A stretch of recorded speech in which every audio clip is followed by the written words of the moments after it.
मोनिशा ने कपिल को फंसाया एक बहुत ही घिनौने आरोप में। मोनिशा ने कपिल के ऊपर मोलेस्टेशन और मारपीट का आरोप लगाया, जिससे कि मंगल के सामने भी सच आ चुका है। और साथ ही आदित्य मंगल को ये कह देता है कि देखो मंगल, मैंने तुमसे कहा था ना कि तुमने गलत आदमी को चुना है। देख लो, ये औरतों का सम्मान नहीं करता, उन्हें मारता है, पीटता है, उनका मोलेस्टेशन करता है। इस वक्त तक मंगल के पांव तले जमीन खिसक जाती है और मंगल उसी वक्त कपिल से हो रही शादी को कैंसिल कर देती है। और फिर कुछ ऐसा होता है जो जानकर आपके भी पांव तले जमीन खिसकने वाली है। आखिर पूरी कहानी क्या है, आइए जानते हैं आज के एपिसोड में। कहानी की शुरुआत होती है आदित्य से, क्योंकि आदित्य बहुत ज्यादा हैरान होता है। आदित्य जो मंगल को वीडियो दिखा रहा था, आदित्य के मोबाइल में वीडियो थी ही नहीं, लेकिन आखिर वो वीडियो चली कहाँ गई? क्योंकि आदित्य को अच्छे से याद है कि उसने वीडियो बनाई थी और उसने वीडियो को देखा भी था बनाने के बाद, लेकिन अचानक से वीडियो कहाँ पे गायब हो गई। उसी वक्त वहाँ पे मोनिशा आती है और कहती है कि मैंने करी वीडियो डिलीट। आदित्य कहता है कि तुमने वीडियो डिलीट करी? तुम क्या पागल हो गई हो? तुम्हें पता भी है वो वीडियो कितनी ज्यादा इंपॉर्टेंट थी मेरे लिए, और वैसे भी तुमने बिना पूछे मेरा मोबाइल छू कैसे लिया? मोनिशा कहती कि मुझे सब कुछ पता है कि तुम मुझे यहाँ पर लेकर क्यों आए थे। इसे अचानक से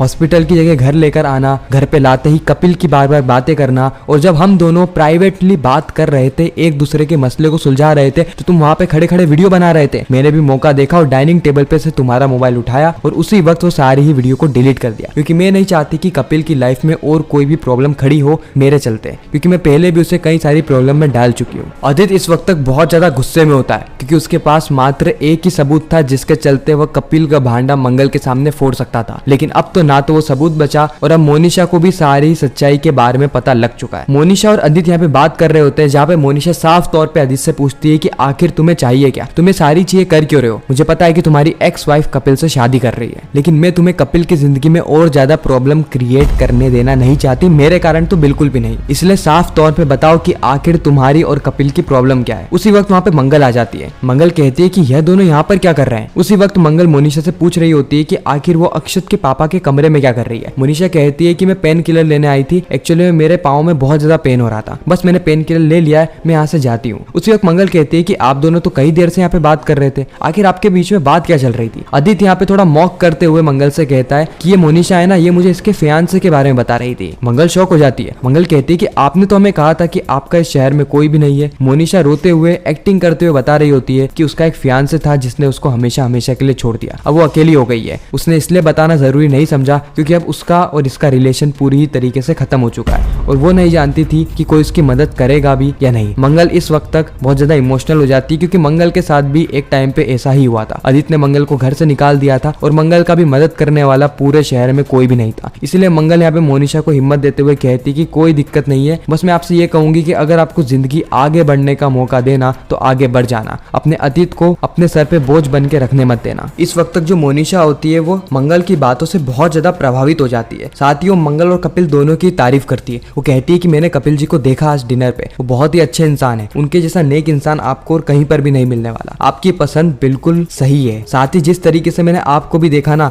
आप बहुत ही ज्यादा अच्छी औरत हो, नहीं तो ऐसे अनजान शहर में कौन ही एक औरत की मदद करता और इतने अच्छे से अपने घर पे रहने के लिए कहता। उसी वक्त मंगल को वहाँ पे कपिल का कॉल आ जाता है, जिसके चलते मंगल वहाँ से चली जाती है। आदित्य यहाँ पे कह रहा होता है कि तुम मंगल को तो बेवकूफ बना सकती हो, लेकिन मुझे नहीं। मुझे पता है कि तुम अभी भी कपिल को भुला नहीं पाई हो, तुमने खुद ने ये बात एडमिट करी थी। अगर तुम चाहती हो ना कि कपिल और मंगल की शादी टूट जाए तो तुम मेरा साथ दे सकती हो। बोलो, क्या तुम दोगी मेरा साथ? इससे तुम्हारा भी काम हो जाएगा और मेरा भी काम हो जाएगा। लेकिन इस वक्त तक मोनिशा साफ तौर पे मना कर देती है। मोनिशा कहती कि तुम्हें मैं इस कदर की लड़की लगती हूँ क्या कि जो दूसरे का घर तोड़ेगी? बिल्कुल भी नहीं। मैं कपिल से एक समय पे प्यार करती थी, हम दोनों एक समय पे साथ थे, इसलिए मैं कभी नहीं चाहूंगी कि कपिल का अगर घर बस रहा है तो मेरे कारण वो घर टूट जाए। और हाँ, अगर कपिल को कोई भी दिक्कत होती है ना तुम्हारी वजह से, तो ये बात याद रखना कि मुझसे बुरा और कोई नहीं होगा। इतना कहकर मोनिशा वहाँ से जाने लगती है। जाते जाते मोनिशा ये भी कहती है कि कल के दिन मैं मेरा सामान लेके यहाँ से चली जाऊंगी। कुछ ही पल के अंदर हम देखते हैं कि वहाँ पर शांति और प्रतिमा यह दोनों ही घर के अंदर आ जाते हैं। ये दोनों बहुत ज्यादा खुश थे। आदित्य इनको देखकर कहता है कि वापस आ गई है दोनों, ये आ गई है तो मेरी बेइज्जती और तमाशा करे बिना तो घर से जाएगी नहीं। उसी वक्त हम देखते हैं कि मंगल बहुत ज्यादा खुश होती है, क्योंकि प्रतिमा और शांति ये दोनों ही इसके घर में आ रहे होते हैं। प्रतिमा कहती है कि मंगल, मैं तुम्हारे लिए खुशखबरी लाई हूँ। साथ ही कुसुम जी, माफ करना कि मैं बिना बताए आपके घर में आ गई, लेकिन खुशखबरी इतनी बड़ी थी कि मैं कॉल पे ये सारी चीजें नहीं बता सकती थी, मुझे मंगल को मिलकर ये बात बतानी थी। उसी वक्त वहाँ पर मोनिशा भी आ जाती है। हालांकि मोनिशा एक ऐसी जगह पे खड़ी थी जहाँ से प्रतिमा उसको देख ना पाए। प्रतिमा पे मंगल को बताती है कि मंगल और कपिल की शादी की तारीख निकल चुकी है। पंडित जी ने एक बहुत अच्छा मुहूर्त निकाला है जो कि आज से 15 दिन बाद का है, यानी 15 दिन के अंदर हमें शादी की तैयारी शुरू करनी होगी, क्योंकि हमारे बेटे कपिल और शांति जी की बेटी और आपकी बेटी मंगल की शादी होने वाली है। यह बात सुन के मंगल को भी बहुत खुशी होती है, लेकिन मोनिशा और आदित्य ये दोनों का एक गुस्सा 7वें आसमान तक पहुंचने लगता है। मोनिशा ने इस वक्त तक अपने हाथ में कांच के गिलास पकड़ रखी थी। आदित्य भी सोच रहा होता है कि इतनी जल्दी इन्होंने शादी के लिए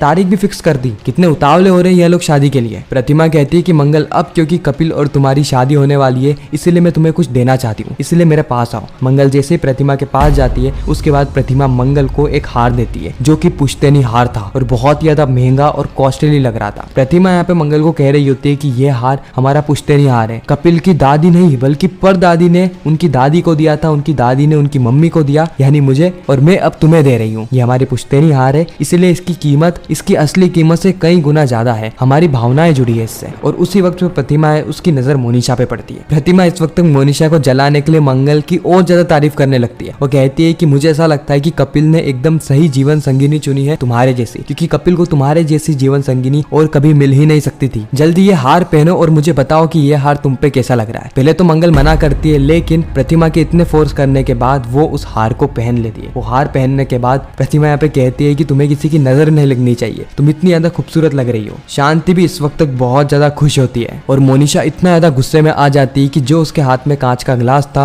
वो उसके हाथ में ही टूट जाता है और उसका हाथ खून खून हो जाता है। इस वक्त तक आदित्य सारी चीजें देख रहा होता है। आदित्य समझ जाता है कि ये मोनिशा के अंदर कहीं ना कहीं अभी भी कपिल को लेकर फीलिंग है। खैर मुझे इससे क्या करना, इसने मेरा साथ देने के लिए तो मना कर दिया ना, अब मैं इसका और कपिल का रिश्ता किसी भी हालत में मंगल के सामने लाने वाला हूँ। कपिल ने तो सही औरत चुन ली है शादी के लिए, लेकिन मंगल ने सही आदमी नहीं चुना। वो कपिल इतना ज्यादा झूठा और मक्कार इंसान है ना, ये मंगल के सामने मैं ला कर रहूंगा। खैर उसके बाद मंगल मोनिशा से प्रतिमा को मिलवाती है और प्रतिमा सबसे पहले तो मंगल के सामने ऐसी एक्टिंग करती है जैसे कि वो पहली बार मोनिशा से मिल रही हो। साथ ही वो मोनिशा को कहती है कि मेरी एक फ्रेंड है जो कि दिल्ली में अनाथ आश्रम चलाती है, तो तुम वहां पर जाके रह सकती हो। वैसे भी यहाँ पे अनजान लोगों के बीच में रहना तुम्हारे लिए अच्छा तो नहीं लग रहा होगा ना। मंगल इस वक्त प्रतिमा को धन्यवाद करती है, क्योंकि मंगल भी यही चाहती थी कि मोनिशा वापस से इस घर को छोड़कर चली जाए, क्योंकि वो अनजान है और किसी भी अनजान को ज्यादा समय तक घर में रखना सेफ नहीं है, खासकर तब जब आदित्य की असली पत्नी यानी सोम्या इस घर में मौजूद ही नहीं है। खैर अगले ही पल हम देखते हैं कि सही मौका देख के प्रतिमा मोनिशा के कमरे में चली जाती है और मोनिशा को यहाँ पे धमकाते हुए कहती है कि तुम वापस से मेरे बेटे की जिंदगी में वापस कैसे आई।